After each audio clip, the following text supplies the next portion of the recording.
Hello दोस्तों, चिट्ठियों की कहानी की श्रृंखला को आगे बढ़ाते हुए आज मैं आपके सामने एक नई चिट्ठी पढ़ने जा रहा हूँ। आज मेरा 5वां अध्याय है, मतलब 5वीं चिट्ठी मेरे इस यादों के पिटारे से निकलने वाली है। और आज की चिट्ठी कुछ बहुत ही अलग सी चिट्ठी है। ये चिट्ठी है मेरे एक शिक्षक की। मैं आपको बता दूं, नेतरहाट विद्यालय जाने के पहले मैं पटना के ज्ञान निकेतन विद्यालय में पढ़ता था, ज्ञान निकेतन स्कूल। और वहाँ पे छात्रावास में 2 शिक्षक हुआ करते थे। एक का नाम था दामोदर पांडे सर, श्री दामोदर पांडे सर, और दूसरे थे श्री अरुण सर। दामोदर पांडे सर हम लोगों को संस्कृत पढ़ाते थे और अरुण सर इंग्लिश पढ़ाते थे। और लकीली वो जो हॉस्टल था, यदि जिनको पटना की जानकारी हो, पटना शहर सदाकत आश्रम करके एक जगह है जहाँ पे डॉक्टर राजेंद्र प्रसाद का भी स्वतंत्रता संग्राम के दौरान काफ़ी इन्वॉल्वमेंट रही थी। तो बहुत ही पौराणिक और इतिहास के पन्नों में उसका उल्लेख है और स्वतंत्रता के दिनों की भी कहानियाँ उससे जुड़ी हुई है। उस समय हमारे स्कूल का वो हॉस्टल था, छात्रावास था।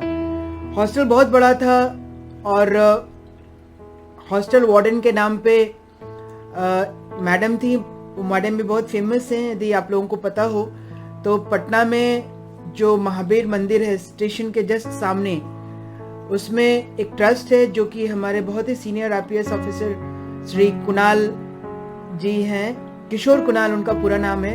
तो उनकी जो पत्नी है अनीता कुणाल, वो उस समय हमारे हॉस्टल की ऑफिशियल हॉस्टल वार्डन थी। बट वो फुल टाइम नहीं रहती थी, फुल टाइम हमारे ये 2 सर लोग रहते थे। और मुझे सौभाग्य प्राप्त हुआ कि हमारे उस बड़े से हॉल में करीब 15 बच्चे होते थे। तो हर रूम में एक शिक्षक तो नहीं होते थे, लेकिन हमारे इस रूम में हमारे ये शिक्षक रहते थे हमारे साथ। तो बहुत ही सानिध्य रहा और बहुत क्लोजनेस थी। तो संयोगवश चूंकि मेरा नेतरहाट विद्यालय में सिलेक्शन हो गया, मुझे वो विद्यालय छोड़ करके दूसरे स्कूल में जाना पड़ा। तो वहाँ जाने के बाद हमने एक दूसरे को चिट्ठियाँ लिखी। और ये एक वही चिट्ठी में से, उन्हीं चिट्ठियों में से एक चिट्ठी है जिसमें दामोदर पांडे सर ने मुझे कुछ लिखा है जो मैं आपको पढ़ के सुनाना चाहता हूँ। तो फिर से ये अंतर्देशीय पत्र है, आप देखेंगे इसमें उनकी हैंडराइटिंग भी है। दामोदर पांडे, ज्ञान निकेतन, सदाकत आश्रम, पटना। और ये चिट्ठी मैं आपके सामने पढ़ना चाहता हूँ क्योंकि इस चिट्ठी में बहुत सारी ऐसी चीज़ें जो नॉर्मल मम्मी पापा भाई बहन नहीं लिख सकते। एक टीचर जिनके साथ एक बहुत ही प्यारा लगाव था और लगाव है, उन्होंने क्या लिखा है मैं आपको सुनाना चाहता हूँ। तो इस चिट्ठी की तारीख है 24 अक्टूबर 1990, 24 अक्टूबर, यस 24/10/1990, पटना।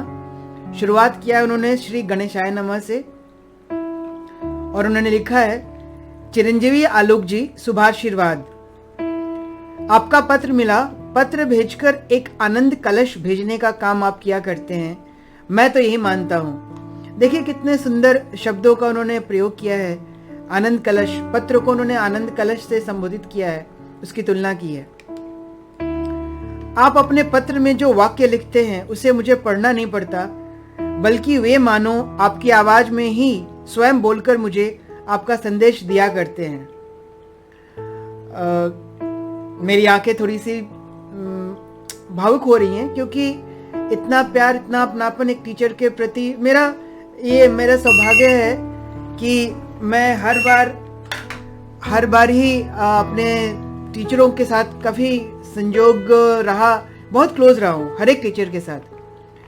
तो ये यही कह रहे हैं कि मुझे आपकी चिट्ठी को पढ़ना नहीं पड़ता, जैसे कि मैं ही बोल रहा हूँ। बेटा, मुझे यह बात की लालसा लगी रहती है कि आप अपने को केवल शिष्य ही कहकर क्यों संबोधन लिखते हैं। क्या आप मेरे वाक्य पुत्र अर्थात वचन पुत्र अपने आप को नहीं कह सकते हैं? ये बहुत ही नया शब्द था मेरे लिए, वाक्य पुत्र या वचन पुत्र। यदि मैं अपने छात्रों या मित्रों से यह कहने में नहीं हिचकता हूँ कि मेरे पुत्र की चिट्ठी आई है, तो आपको भी पिता तुल्य गुरु के स्थान पर वाक्य पिता ही कहना चाहिए। कितना अधिकार है इन वाक्यों में, जहाँ पे एक शिक्षक मुझे ये कह रहे हैं कि आप मुझे वाक्य पिता कह के संबोधित किया कीजिए। आलोक जी, मैं कोई वचन देकर पितामह भीष्म की भांति बंधन में तो नहीं पड़ना चाहता हूँ, पर मैं एक ऐसा उदाहरण बनाना चाहता हूं कि एक शिष्य भी पुत्रवत नहीं, पुत्र की दर्जा प्राप्त कर आजीवन पुत्र का व्यवहार कर सकता है। मैं ईश्वर से प्रार्थना करता हूं कि आपके हृदय में ऐसी प्रेरणा होती रहे कि आपके व्यवहार से आपके जीवन के प्रत्येक अध्यापक आपको अपना पुत्र के रूप में ही स्वीकार करें। विशेष आपका अनुज आशीष भी अभी अरेराज में ही है, पापा जी भी अरेराज में ही है।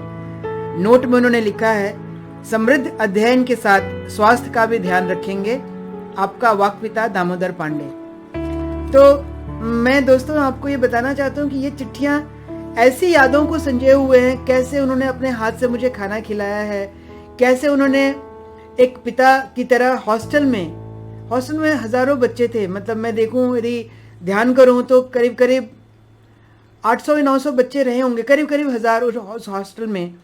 पता नहीं मेरे साथ उनका क्या लगाव था कि उन्होंने मुझे अपना वाक्पुत्र और खुद को अपना वाक्पिता कह के संबोधित किया है। और मेरे जाने के बाद काफ़ी दिन तक हमारे साथ ये पत्राचार होता रहा।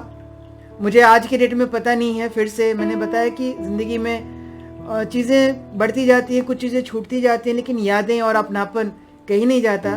मुझे उम्मीद है कि आपको मेरे इस शिक्षक की चिट्ठी बहुत पसंद आई होगी और मैं अपने आप को सही में बहुत बड़ा भाग्यशाली शिष्य समझता हूँ, स्टूडेंट समझता हूँ कि मुझे अपने सारे शिक्षकों से कुछ ऐसा ही प्यार मिला और कहीं न कहीं शुरुआत यहाँ से हुई। तो आज के एपिसोड में इतना ही। अगले एपिसोड में फिर एक नई कहानी, एक नई चिट्ठी के साथ आऊँगा। तब तक के लिए इंतज़ार कीजिए और मेरे एपिसोड्स देखते रहिए।